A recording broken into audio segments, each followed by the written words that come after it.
Well, hello and welcome. We're going to be starting a new thing called 5Q Revisited, where I meet up with those people that I did a 5Q testimony with during the COVID pandemic. And joining me today is Richard. Hi, Richard. So, Richard, I wonder if we could just start with some of your memories of lockdown and the COVID pandemic. My memories of lockdown, Paul. Seems a long time ago now, but I suppose my greatest memory is the fact that COVID caused so much misery, not just locally, but throughout the world. People losing loved ones, family, friends, and it was a very upsetting time for a lot of people. That's my earliest memory, of course.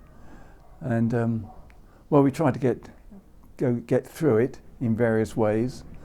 One of which was taking advantage of those half-an-hour walks that we were allowed to have occasionally, walking down Herringston Road, turning right to Winterbourne Monkton, and literally not seeing a car or another person.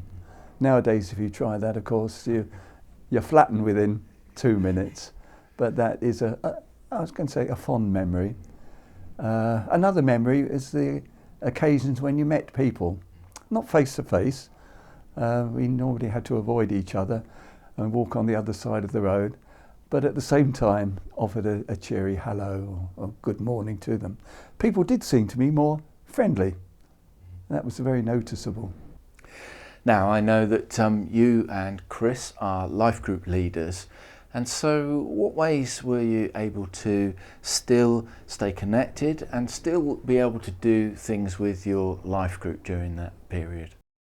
Well, obviously we missed each other from the first week, so we decided that using email we would keep in contact, which Chris and I did for the best part of at least 18 months.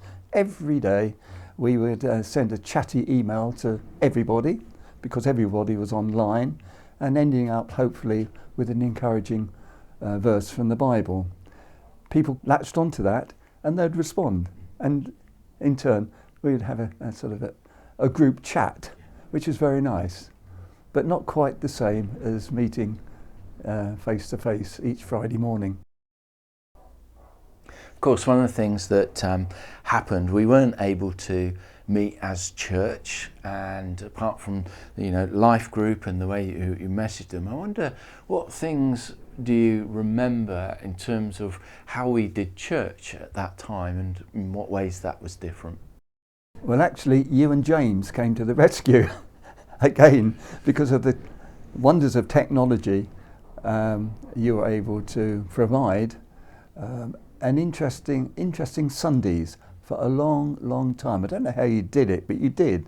And there was James positioned somewhere in a well-known or otherwise part of Dorchester, where he would chat to us and give us his thought for the day. And I know that you, Paul, were very faithful behind the camera, setting it all up, and indeed your own 5Qs, interviewing various people, and that was well appreciated as well. So thank you for doing that, though again it seems a long time ago. So Richard, thank you. That's some memories of the COVID pandemic, and brings back memories for many of us, I'm sure.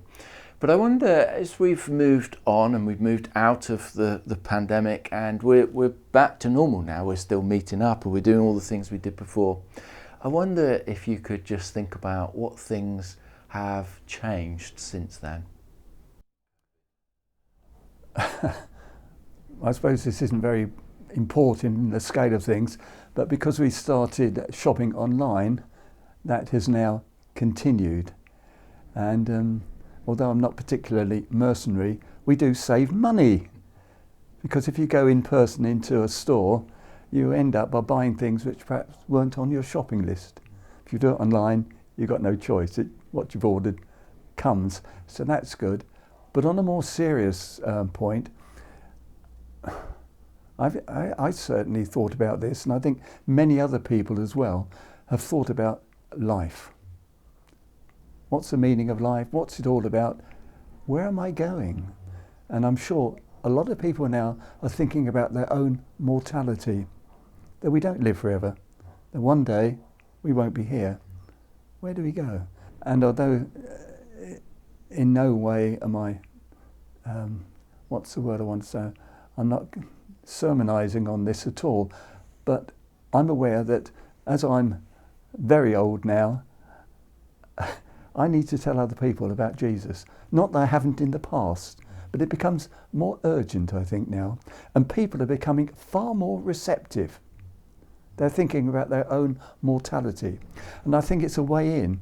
The Holy Spirit's actually given a way in order to talk to people naturally about their lives, about Jesus, and the difference that he can make in their lives. Not just life today, but life in the future, life beyond.